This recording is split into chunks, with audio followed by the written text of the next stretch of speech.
Hello everyone, আমি স্বস্তিকা। আজ যে তোমরা এখানের ভিডিওটা দেখছো, এইটা কিন্তু আমার এখানে বানানো প্রথম ভিডিও। জানো, এই 2-3 দিন হলো আমরা এই কোয়ার্টারে শিফট করেছি। ঘরদোর একেবারে অগোছালো। এই অগোছালো ঘরের মধ্যে যখন এই ব্যালকনিতে এসে দাঁড়ালাম আর এই গাছটাকে দেখলাম, রোদে পুরো ঝলমল ঝলমল করছে, এত মনটা ভালো হয়ে গেল না।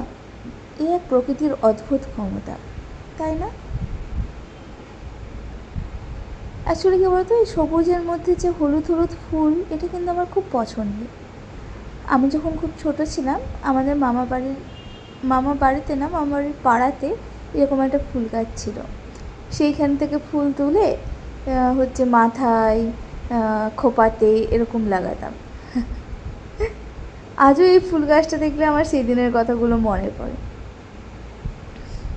খুব ভয় পেতাম, জানো তো, সেই যেরকম হয় না, সেই দুটো পুকুরের মাঝে একটুখানি জায়গা, আর সেখানে এই গাছটা ছিল। আমার তো এখানে ফুলদানি নেই, তাই এই বোতলটার মধ্যেই এগুলোকে ধীরে ধীরে সাজিয়ে রাখছি। দেখো তো কেমন লাগছে। আশা করি খুব একটা খারাপ লাগছে না, আমার তো ভালোই লাগছে। এই কলোনিটা খুব সুন্দর, জানো তো, যদি কখনো সময় হয় তোমাদের ঘুরিয়ে দেখাবো। চলো, আজ এই পর্যন্তই। ভালো থাকবে সবাই। Bye bye.